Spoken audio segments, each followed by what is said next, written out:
Good morning. ધોરણ 11 commerce, વિષય વાણિજ્ય વ્યવસ્થા અને સંચાલન. એમાં ચેપ્ટર 6 ધંધાકીય વ્યવસ્થાના સ્વરૂપો 2 ફોર્મ્સ ઓફ બિઝનેસ ઓર્ગેનાઇઝેશન. આજે આપણે કંપનીના પ્રકારો જોઈએ. લાસ્ટ વિડિયો લેક્ચરમાં આપણે કંપનીનો અર્થ એટલે કે સંયુક્ત હિસ્સાવાળી કંપની, જોઈન્ટ સ્ટોક કંપનીનો અર્થ, વ્યાખ્યા, ફાયદા, મર્યાદા, એના લક્ષણો આપણે જોઈ ગયા છે. હવે એના પ્રકારો છે. તમે સ્ક્રીન પર જોઈ શકો છો. કંપનીના પ્રકારો બતાવેલા છે. એમાં કંપનીના 4 પ્રકાર બતાવેલા છે. એક, ખાસ કાયદા દ્વારા અસ્તિત્વમાં આવતી કંપની. સભ્ય સંખ્યાની દ્રષ્ટિએ કંપનીના પ્રકાર. વર્ચસ્વની દ્રષ્ટિએ કંપનીના પ્રકાર. અને ચોથું, નોંધણીના સ્થાનની દ્રષ્ટિએ કંપનીના પ્રકાર.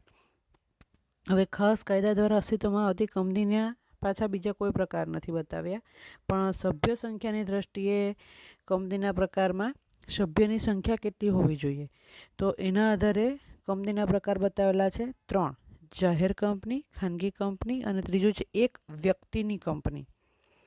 બરાબર. જાહેર કંપનીના ફરીથી 3 ભાગ પડે: શેર મૂડીથી મર્યાદિત જવાબદારીવાળી કંપની, બાંયધરીથી મર્યાદિત જવાબદારીવાળી કંપની અને અમર્યાદિત જવાબદારીવાળી કંપની. એટલે એનો અર્થ ડિટેલમાં આપણને નીચે જાણવા મળશે. આપણે એ સમજીએ પછી. ખાનગી કંપનીના 3 પ્રકાર: શેર મૂડીથી મર્યાદિત જવાબદારીવાળી કંપની, બાંયધરીથી મર્યાદિત જવાબદારીવાળી કંપની અને ત્રીજું અમર્યાદિત જવાબદારીવાળી કંપની. એટલે તમે સ્ક્રીન પર બંનેનું કમ્પેરિઝન કરો તો તમને ખ્યાલ આવશે કે સભ્ય સંખ્યાની દ્રષ્ટિએ જે કંપનીના 3 પ્રકાર છે, એમાં જાહેર કંપની અને ખાનગી કંપનીની અંદર જે 3 પ્રકાર આપેલા છે એ બંને સેમ જ છે. એનો અર્થ એવો તમે સમજી શકો કે જાહેર કંપની જે છે એ જેટલા પ્રકારની છે એવું જ સ્વરૂપનું ખાનગી કંપનીમાં પણ કામ કરી શકાય, એની પરમિશન મળે છે. ત્યારબાદ વર્ચસ્વની દ્રષ્ટિએ જોવા જાઓ તો 3 પ્રકાર છે: સરકારી કંપની, શાસક કંપની અને ગૌણ કંપની. અને નોંધણીની દ્રષ્ટિએ, નોંધણીના સ્થાનની દ્રષ્ટિએ તો ભારતીય કંપની અને વિદેશી કંપની. પરીક્ષામાં 1 માર્કમાં પૂછાય. ચાર્ટ ધ્યાનમાં રાખવાનો. ડિટેલમાં આપણે હવે નીચે સમજીએ. હવે આગળ સમજીએ. પહેલું છે ખાસ કાયદા દ્વારા અસ્તિત્વમાં આવતી કંપની. કંપનીના પ્રકારોમાં પહેલો પ્રકાર: ખાસ કાયદા દ્વારા અસ્તિત્વમાં આવતી કંપની એટલે કે સંસદ કે વિધાનસભા દ્વારા ખાસ કાયદો આવે, એટલે કે સંસદ કે વિધાનસભાએ જે ખાસ કાયદો પસાર કરેલો હોય એના દ્વારા અસ્તિત્વમાં આવે. એટલે કે જેમાં એક ખાલી કંપની જ આવે, જેવી કે reserve bank of India, life insurance corporation of India. ત્યારબાદ સભ્ય સંખ્યાની દ્રષ્ટિએ કંપનીના પ્રકાર. તો સભ્ય સંખ્યાની દ્રષ્ટિએ કંપનીના પ્રકારમાં આપણે જોયું જાહેર કંપની, ખાનગી કંપની અને એક વ્યક્તિની કંપની. તો પહેલું છે જાહેર કંપની, એટલે કંપની દ્વારા અનુસાર જે કંપની ખાનગી કંપની નથી તે જાહેર કંપની છે. કંપની ધારાના નિયમો આવે એ મુજબ નક્કી કરેલું હોય કે આ ખાનગી કંપની કહેવાય. તો જે ખાનગી નથી એ જાહેર કહેવાય, જેમાં ઓછામાં ઓછા 7 સભ્યો જરૂરી છે અને વધુમાં વધુ સંખ્યા ઉપર કોઈ નિયંત્રણ નથી. ધ્યાનમાં રાખવાનું, પરીક્ષામાં 1 માર્કમાં પૂછી શકાય. જેમાં ઓછામાં ઓછા 7 સભ્યોની જરૂરી છે અને વધુમાં વધુ કોઈ સભ્યો સંખ્યા નક્કી નથી. એટલે જો તમારે આપણે આગળ શરૂઆતમાં જોઈ ગયા ચેપ્ટરમાં કે સહકારી મંડળીમાં કેટલા સભ્યો જોઈએ, તો ઓછામાં ઓછા 10 સભ્યોથી તમે સહકારી મંડળીની સ્થાપના કરી શકો. તેવી રીતે અને તેનાથી આગળ એની સભ્ય સંખ્યાની કોઈ મર્યાદા નથી. કોઈ પણ વ્યક્તિ એનો શેર ધારણ કરીને સભ્ય પદ મેળવી શકે. તેવી રીતે જાહેર કંપનીમાં ઓછામાં ઓછા 7 સભ્યો જોઈએ અને વધુમાં વધુ કોઈ નિયંત્રણ નથી. આ કંપની તેના શેર કે ડિબેન્ચર ખરીદવા માટે જાહેર જનતાને આમંત્રણ આપી શકે છે. એટલે એણે એડવર્ટાઇઝ આપવી પડે કે અમે આ પ્રમાણે શેર બહાર પાડીએ છીએ, ડિબેન્ચર બહાર પાડીએ છીએ. જે વ્યક્તિને ઇન્ટરેસ્ટ હોય તે ભરણું ભરી શકે છે. શેરની ફેરબદલી ઉપર નિયંત્રણ નથી. શેરની ફેરબદલી એટલે શેર મેં ખરીદેલો છે, કોઈક કારણસર મને એવું થાય કે મારે શેર વેચી દેવો છે અને બીજાને આપવો છે અને મારે ખરીદ વેચાણ કરવું હોય તો હું કરી શકું, બીજા પાસેથી વેચવું હોય તો ખરીદવું હોય તો ખરીદી શકું, મારે વેચવું હોય તો વેચી શકું. એટલે કે શેરની ફેરબદલી પર કોઈ નિયંત્રણ નથી કરી શકાય. જાહેર કંપનીના સભ્યોની જવાબદારીની દ્રષ્ટિએ 3 પ્રકાર પડે. જાહેર કંપની 3 પ્રકારની. એમાં પહેલું શેર મૂડીથી મર્યાદિત જવાબદારીવાળી કંપની. એટલે કંપનીના સભ્યોની જવાબદારી તેમણે કંપનીના ખરીદેલા શેરની જે દાર્શનિક કિંમત હોય એટલા પૂરતી જ મર્યાદિત હોય એ કંપનીના નામના છેડે લિમિટેડ શબ્દ લખવો ફરજિયાત છે. શેર મૂડીથી મર્યાદિત જવાબદારીવાળી કંપની. બરાબર ધ્યાનથી સાંભળજો. કંપનીના સભ્યોની જવાબદારી તેણે કંપનીના ખરીદેલા શેરની દાર્શનિક કિંમત, એટલે કે જ્યારે શેરની દાર્શનિક કિંમત જે હોય એટલા પૂરતી જ મર્યાદિત હોય, વધારેના એના ભાવ વધે તેની સાથે કોઈ જ મતલબ નથી.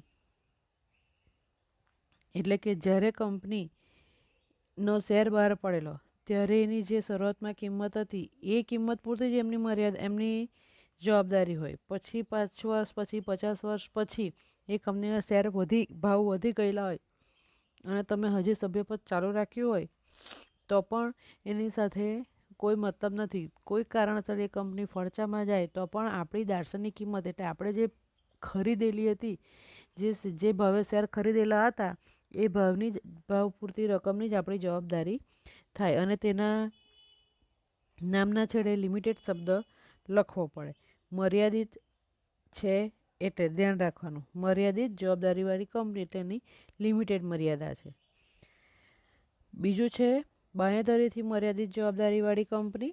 તો બાંહેધરીથી મર્યાદિત જવાબદારીવાળી કંપનીમાં કંપનીના સભ્યોની જવાબદારી તેમણે કંપનીના ખરીદેલા શેરની કંપનીના સભ્યોની જવાબદારી તેમણે આપેલી બાંહેધરીની રકમ પૂરતી મર્યાદિત હોય.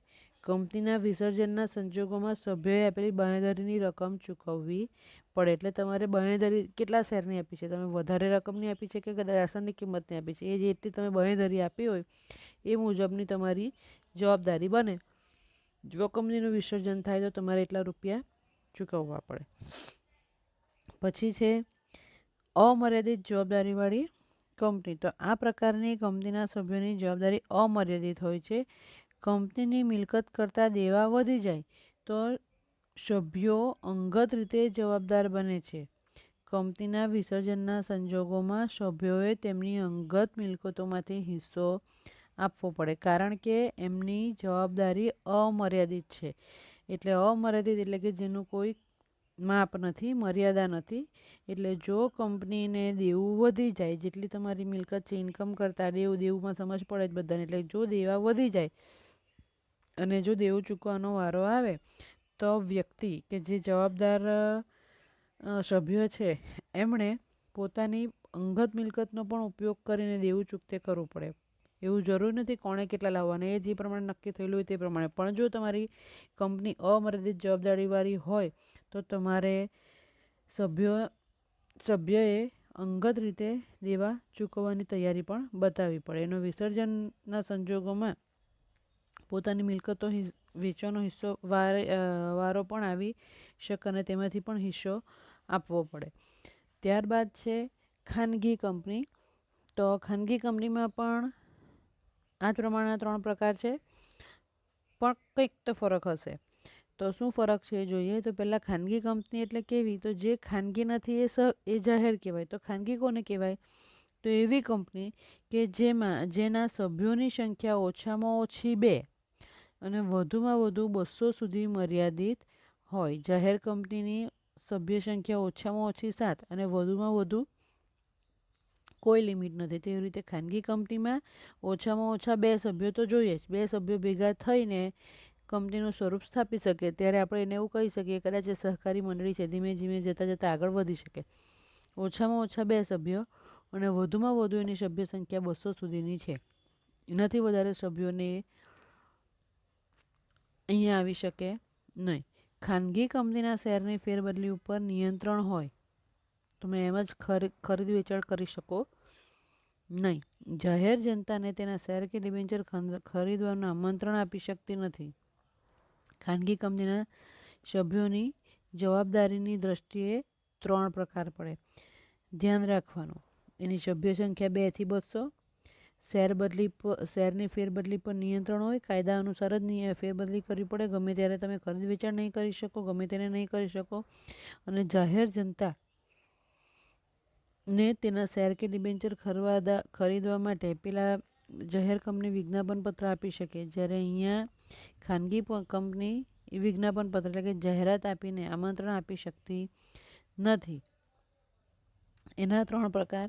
તો પહેલું છે મર્યાદિત જવાબદારીવાળી કંપની. સભ્યોની જવાબદારી તેમણે ખરીદેલા શેરની દાર્શનિક કિંમત પૂરતી જ મર્યાદિત હોય છે. મર્યાદિત જવાબદારીવાળી ખાનગી કંપનીએ નામના છેડે પ્રાઇવેટ લિમિટેડ લખવું પડશે. અહીંયા પણ પેલા જેટલું જ, દાર્શનિક કિંમત પૂરતી જ સભ્યોની જવાબદારી મર્યાદિત હોય. એટલે તમે જ્યારે શેર ખરીદેલા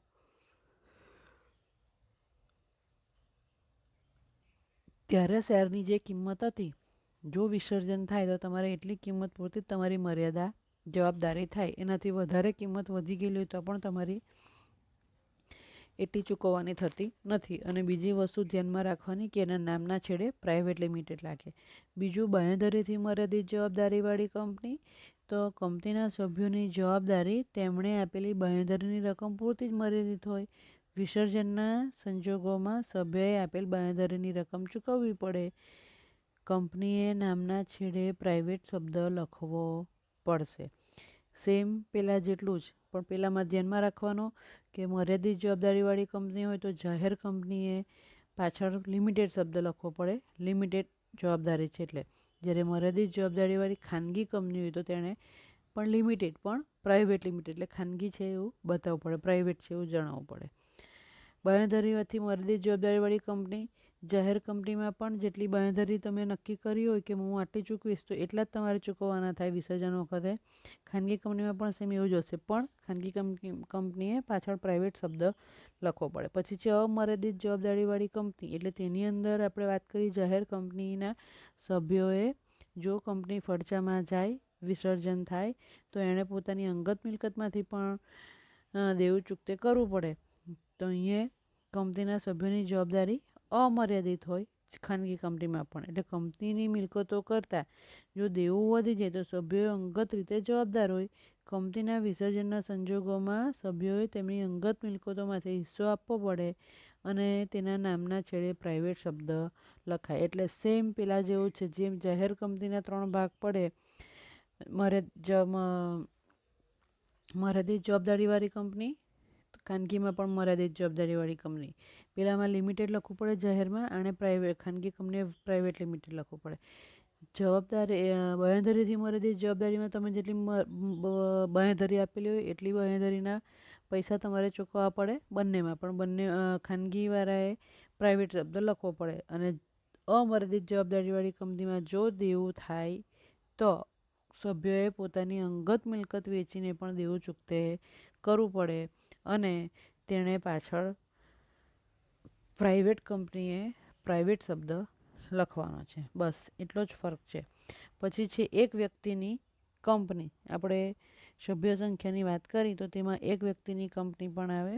તો એક માણસની કંપની એટલે એવી કંપની કે જેમાં એક વ્યક્તિ સભ્ય તરીકે હોય.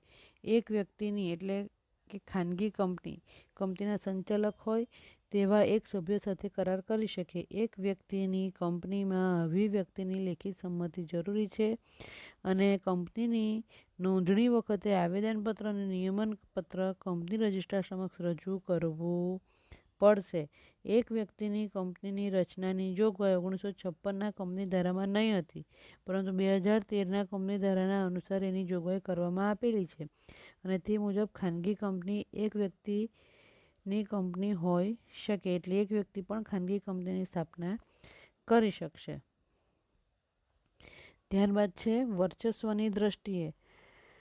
તો વર્ચસ્વની દ્રષ્ટિએ કંપનીના 3 પ્રકાર: સરકારી, શાસક અને ગૌણ કંપની. તો સરકારી કંપની એટલે ગવર્મેન્ટ કંપની. તો જે કંપનીની ભરપાઈ થયેલી મૂડીના ઓછામાં ઓછા 51% મૂડી એટલે કે શેર કેન્દ્ર સરકાર અથવા રાજ્ય સરકાર અથવા એકથી વધુ રાજ્ય સરકારો અથવા તો કેન્દ્ર સરકાર અને એકથી વધુ રાજ્ય સરકારો સાથે મળીને ધરાવતી હોય તેને સહકારી કંપની કહેવાય. દાખલા તરીકે Ashok hotels limited, Bharat heavy electricals limited BHEL બેલ, મહાનગર ટેલિફોન નિગમ લિમિટેડ MTNL, BSNL આપણે આગળ જોયેલું બરાબર, આગળ BSNL હતું. તો હજી પણ અવેલેબલ છે, સોરી. તો આ ગવર્મેન્ટ કંપની કહેવાય. ફરીથી એના 51% શેર કોની પાસે હોય? ક્યાં તો ફક્ત કેન્દ્ર સરકાર પાસે હોય.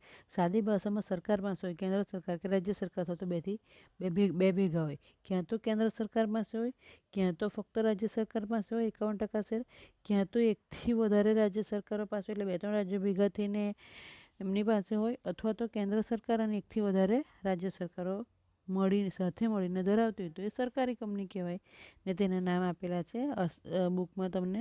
અશોક હોટલ્સ લિમિટેડ છે, ભારત હેવી ઇલેક્ટ્રિકલ્સ લિમિટેડ એટલે ભેલ, મહાનગર ટેલિફોન નિગમ લિમિટેડ MTNL. તો આ તમારી સરકારી કંપનીઓ છે. પછી છે શાસક કંપની એટલે કે હોલ્ડિંગ કંપનીઝ.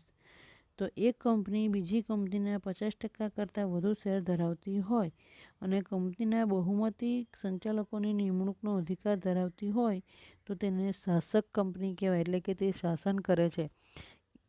કોણ શાસન કરે? તો કોઈ એક કંપની બીજી કોઈ કંપનીના 50% કરતાં વધારે શેર ધરાવે એટલે વધારે પડતા શેર એની પાસે છે તો એ કહેશે એ પ્રમાણે કામ ચાલશે એટલે એ શાસક કંપની કહેવાય. અને તે સંચાલકોની નિમણૂકનો અધિકાર પણ ધરાવે જે નીચેની કંપની હોય તેનો એટલે એ શાસક કંપની કહેવાય. ત્યાર પછી છે ગૌણ કંપની. તો ગૌણ કંપનીમાં એવી કંપની કે જે કંપનીના 50%થી વધારે શેર શાસક કંપની ધરાવતી હોય અથવા તો અને બીજું જે કંપનીમાં બહુમતી સંચાલકોની નિમણૂક કરવાનો અધિકાર શાસક કંપનીનો હોય તે ગૌણ કંપની કહેવાય. એટલે મુખ્ય કંપની જે છે એ શાસક કંપની અને એ જેના પર અધિકાર ધરાવે છે એવી બીજી જે કંપની છે તે કેવી કહેવાય? ગૌણ કંપની. બરાબર. ત્યારબાદ નોંધણીના સ્થાનના આધારે. તો નોંધણીના સ્થાનના આધારે ભારતીય કંપની અને વિદેશી કંપની, ઇન્ડિયન અને ફોરેન કંપની. તો એ આપણને ખ્યાલ જ છે. આપણે જોઈએ જે કંપનીની નોંધણી ભારતમાં ભારતીય કંપની ધારા હેઠળ કે સંસદે પસાર કરેલા કાયદા અનુસાર થઈ હોય તેવી કંપનીને ભારતીય કંપની કહેવાય. એટલે કે આપણા દેશના જે કોઈ પણ પ્રકારના કાયદાઓ છે અથવા તો સરકારે ઠરાવ પસાર કરેલો છે તે અનુસાર એની સ્થાપના થઈ છે તો એ ભારતીય કંપની છે. ભારતીય કંપની જાહેર કંપની, ખાનગી કંપની કે સરકારી કંપની પણ હોઈ શકે. ધ્યાન રાખજો, ભારતીય કંપની હોય તે જાહેર પણ કંપની હોઈ શકે, ખાનગી હોઈ શકે કે સરકારી કંપની પણ હોઈ શકે. અને વિદેશી કંપની એટલે કે ફોરેન કંપની જે કંપનીની નોંધણી ભારત બહાર થઈ છે, આપણા દેશની સરહદની અંદર નથી થઈ, આપણા દેશના કાયદાઓ અનુસાર નથી થઈ, તેની રજિસ્ટર્ડ ઓફિસ ભારતમાં નહીં હોય અને તેના ધંધાનું સ્થાન ભારતમાં હોય તો તેને વિદેશી કંપની કહેવાય. કારણ કે એની નોંધણી બીજા દેશમાં થયેલી છે, બીજા દેશના નિયમોને અધીન એ રચાયેલી છે પણ આપણે ત્યાં એ કમાવા માટે બીજી શાખાની સ્થાપના કરેલી છે ભારત દેશની સરહદની અંદર તો એ વિદેશી કંપની કહેવાય. એના સ્થાપના ભલે આપણે ત્યાં કરે એની શાખાની, એણે આપણે ત્યાંના નીતિ નિયમોને પાલન કરવાના હોય એ પ્રમાણે એનું કામ થતું હોય. તો આ છે નોંધણીની દ્રષ્ટિએ સ્થાનના પ્રકાર, ભારતીય કંપની અને વિદેશી કંપની. આ તમારે ધ્યાનમાં રાખવાના. આજે આપણે અહીં સુધી અભ્યાસ કર્યો. નેક્સ્ટ વિડીયો લેક્ચરમાં આગળ અભ્યાસ કરીશું. Thank you.